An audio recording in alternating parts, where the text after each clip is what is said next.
जय माता रानी। दोस्तों आपके अपने चैनल राधे श्याम में आपका बहुत बहुत स्वागत है। तो दोस्तों चलिए आज की वीडियो में हम सुनते हैं दुर्गा सप्तशती का 11वां अध्याय। और कल की वीडियो में आपने सुना था 7वां, 8वां और 10वां अध्याय, जिसमें चंड मुंड और शुंभ निशुंभ का वध हुआ था, जो कि माता अम्बे ने किया था। इसलिए प्रसन्न होकर देवता माँ अम्बे की स्तुति करते हैं। इस 11वें अध्याय में माता की स्तुति की जाती है। तो चलिए अब हम पाठ का आरंभ करते हैं। ऋषि कहते हैं, देवी के द्वारा वहां महादैत्यपति शुंभ के मारे जाने पर इंद्र आदि देवता अग्नि को आगे करके उन कात्यायनी देवी की स्तुति करने लगे। उस समय अभिष्ट की प्राप्ति होने से उनके मुख कमल दमक उठे थे और उनके प्रकाश से दिशाएं भी जगमगा उठी थी। देवता बोले, शरणागत की पीड़ा दूर करने वाली हे देवी, हम पर प्रसन्न हो। संपूर्ण जगत की माता प्रसन्न हो। विश्वेश्वरी, विश्व की रक्षा करो। देवी, तुम ही चराचर जगत की आद्येश्वरी हो। तुम इस जगत की एकमात्र आधार हो, क्योंकि पृथ्वी रूप में तुम्हारी ही स्थिति है। हे देवी, तुम्हारा पराक्रम अलंघरणीय है। तुम ही जल रूप में स्थित होकर संपूर्ण जगत को तृप्त करती हो। तुम अनंत बल संपन्न वैष्णवी शक्ति हो। इस विश्व की कारणभूता पारा माया हो। देवी, तुमने इस समस्त जगत को मोहित कर रखा है। तुम ही प्रसन्न होने पर इस पृथ्वी पर मोक्ष की प्राप्ति कराती हो। देवी, संपूर्ण विद्याएं तुम्हारे ही भिन्न भिन्न स्वरूप हैं। जगत में जितनी स्त्रियां हैं वे सब तुम्हारी ही मूर्तियां हैं। जगदम्ब, एकमात्र तुमने ही इस विश्व को व्याप्त कर रखा है। तुम्हारी स्तुति क्या हो सकती है। तुम तो स्तवन करने योग्य पदार्थों से परे एवं पारावाणी हो। देवी, जब तुम सर्वस्वरूपा एवं स्वर्ग तथा मोक्ष प्रदान करने वाली हो, तब इसी रूप में तुम्हारी स्तुति हो गई। तुम्हारी स्तुति के लिए इससे अच्छी उक्तियां और क्या हो सकती है। बुद्धि रूप से जब लोगों के हृदय में विराजमान रहने वाली तथा स्वर्ग एवं मोक्ष प्रदान करने वाली नारायणी देवी, तुम्हें नमस्कार है। कला कष्टादि के रूप में क्रमशः परिणाम अवस्था परिवर्तन की ओर ले जाने वाली तथा विश्व का उपसंहार करने में सामर्थ्य नारायणी, तुम्हें नमस्कार है। नारायणी, तुम सब प्रकार मंगल प्रदान करने वाली मंगलमयी हो, कल्याणदायिनी शिवा हो। सब पुरुषार्थों को सिद्ध करने वाली शरणागत वत्सला तीनों नेत्रों वाली एवं गौरी हो, तुम्हें नमस्कार है। तुम सृष्टि पालन और संहार को शक्तिभूता सनातनी देवी, गुणों का आधार तथा सर्व गुणमयी हो। नारायणी, तुम्हें नमस्कार है। शरण में आए हुए दीनों एवं पीड़ितों की रक्षा में संलग्न रहने वाली तथा सबकी पीड़ा दूर करने वाली नारायणी देवी, तुम्हें नमस्कार है। नारायणी, तुम ब्रह्माणी का रूप धारण करके हंसों से जुते हुए विमान पर बैठी तथा कुश मिश्रित जल छिड़कती रहती हो, तुम्हें नमस्कार है। महेश्वरी रूप से त्रिशूल, चंद्रमा एवं सर्प को धारण करने वाली तथा महान वृषभ की पीठ पर बैठने वाली नारायणी देवी, तुम्हें नमस्कार है।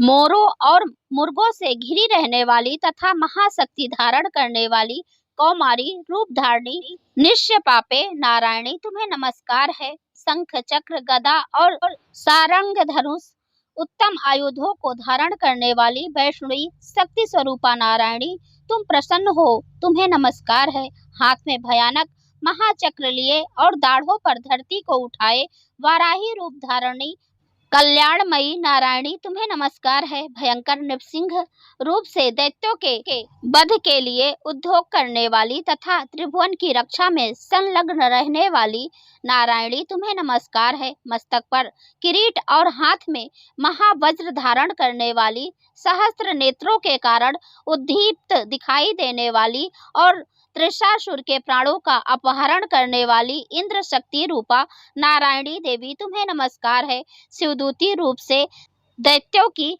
महती सेना का संहार करने वाली, भयंकर रूप धारण तथा विकट गर्जना करने वाली नारायणी, तुम्हें नमस्कार है। दाढ़ों के कारण विकराल मुख वाली, मुंडमाला से विभूषित मुंड मर्दनी चामुंडा रूपा नारायणी, तुम्हें नमस्कार है।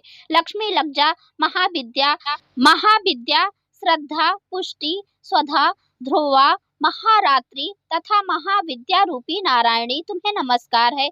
मेधा, सरस्वती, वरा, श्रेष्ठ भूत, ऐश्वर्य रूपा भ्रामरी, भूरे रंग की अथवा पार्वती, तामसी, महाकाली, नियता, संयम परायणा तथा ईशा सबकी आधीश्वरी रूपणी नारायणी, तुम्हें नमस्कार है। सर्वस्वरूपा सर्वेश्वरी तथा सब प्रकार की शक्तियों से संपन्न दिव्य रूपा दुर्गे देवी, सब भवों से हमारी रक्षा करो, तुम्हें नमस्कार है। कात्यायनी, यह 3 लोचनों से विभूषित तुम्हारा सौम्य मुख सब प्रकार के भवों से हमारी रक्षा करे, तुम्हें नमस्कार है। भद्रकाली, ज्वालाओं के कारण विकराल प्रतीत होने वाला, अत्यंत भयंकर और समस्त असुरों का संहार करने वाला तुम्हारा त्रिशूल भय से हमें बचाए, तुम्हें नमस्कार है। देवी, जो अपनी ध्वनि से संपूर्ण जगत को व्याप्त करके दैत्यों के तेज नष्ट किए देता है, वह तुम्हारा घंटा हम लोगों की पापों से उसी प्रकार रक्षा करे जैसे माता अपने पुत्रों की बुरे कर्मों से रक्षा करती हैं। चंडिके, तुम्हारे हाथों में शोभित खड़ग जो असुरों के रक्त और चर्बी से चर्चित है, हमारा मंगल करे, हम तुम्हें नमस्कार करते हैं। देवी, तुम प्रसन्न होने पर सब रोगों को नष्ट कर देती हो और कुपित होने पर मनवांछित सभी कामनाओं का नाश कर देती हो। जो लोग तुम्हारी शरण में आ चुके हैं, उन पर विपत्ति तो आती ही नहीं, तुम्हारी शरण में आए हुए मनुष्य दूसरों को शरण देने वाले हो जाते हैं।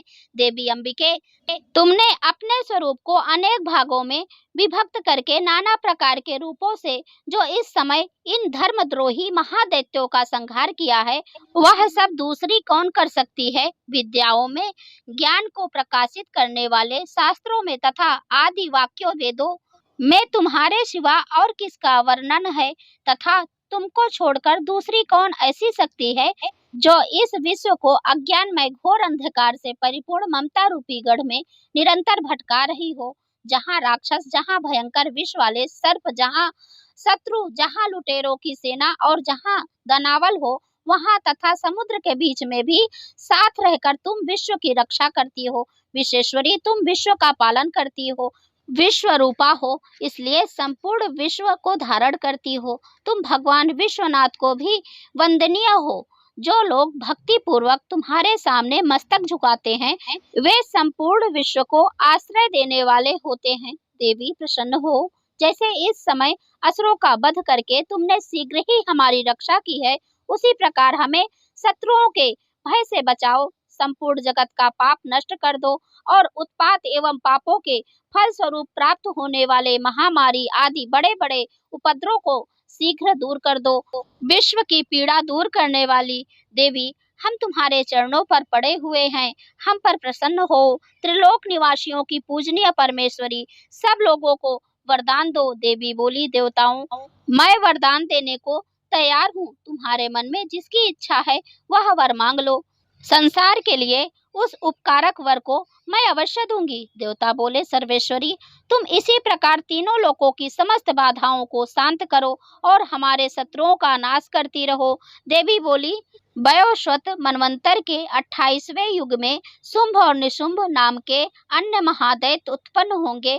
तब मैं नंदगोप के घर में उनकी पत्नी यशोदा के गर्भ से अवतीर्ण हो विंध्याचल में जाकर रहूंगी और उन दोनों असुरों का नाश करूंगी। फिर अत्यंत भयंकर रूप से पृथ्वी पर अवतार ले मैं वैप्रचित नाम वाले दानव का वध करूंगी। उन भयंकर महादैत्यों का भक्षण करते समय मेरे दांत अनार के फूल की भांति लाल हो जाएंगे। तब स्वर्ग में देवता और मृत्युलोक में मनुष्य सदा मेरी स्तुति करते हुए मुझे रक्तदंतिका कहेंगे।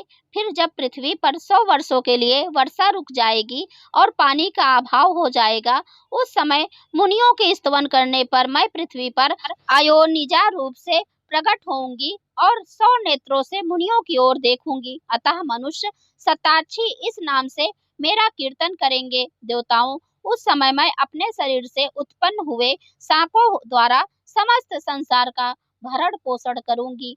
जब तक वर्षा नहीं होगी तब तक वे शाक ही सबके प्राणों की रक्षा करेंगे। ऐसा करने के कारण पृथ्वी पर शाकंभरी के नाम से मेरी ख्याति होगी। उसी अवतार में दुर्गम नाम महादैत्य का भी वध करूंगी। इसमें मेरा नाम दुर्गा देवी के नाम से प्रसिद्ध होगा। फिर जब मैं भीम रूप धारण करके मुनियों की रक्षा के लिए हिमालय पर रहने वालों राक्षसों का भक्षण करूंगी, उस समय सब मुनि भक्ति से नतमस्तक होकर मेरी स्तुति करेंगे। तब मेरा नाम भीमा देवी के रूप में विख्यात होगा। जब अरुण नामक दैत्य तीनों लोकों में भारी उपद्रव मचाएगा, तब मैं तीनों लोकों का हित करने के लिए 6 पैरों वाले असंख्य भ्रामरों का रूप धारण कर उस महादैत्य का वध करूंगी। उस समय सब लोग भ्रामरी के नाम से चारों ओर मेरी स्तुति करेंगे। इस प्रकार जब जब संसार में दानवी बाधा उपस्थित होगी तब तब अवतार लेकर मैं शत्रुओं का संहार करती रहूंगी। इत श्री मार्कंडे पुराणे सर्वणे मन्वंतरे देवी महामते देव्याः स्तुति नार्म एकादश अध्याय संपन्न। तो दोस्तों ये थी आज की वीडियो। इस वीडियो में हमने 11वां अध्याय सुनाया है। अब आपको कल की वीडियो में 11 और 12 अध्याय सुनने को मिलेगा और उस अध्याय में माता ने खुद बताया है कि दुर्गा सप्तशती अध्याय सुनने व पढ़ने से माँ कैसे प्रसन्न होती हैं और अपने भक्तों की सभी मनोकामनाएं पूर्ण करती हैं।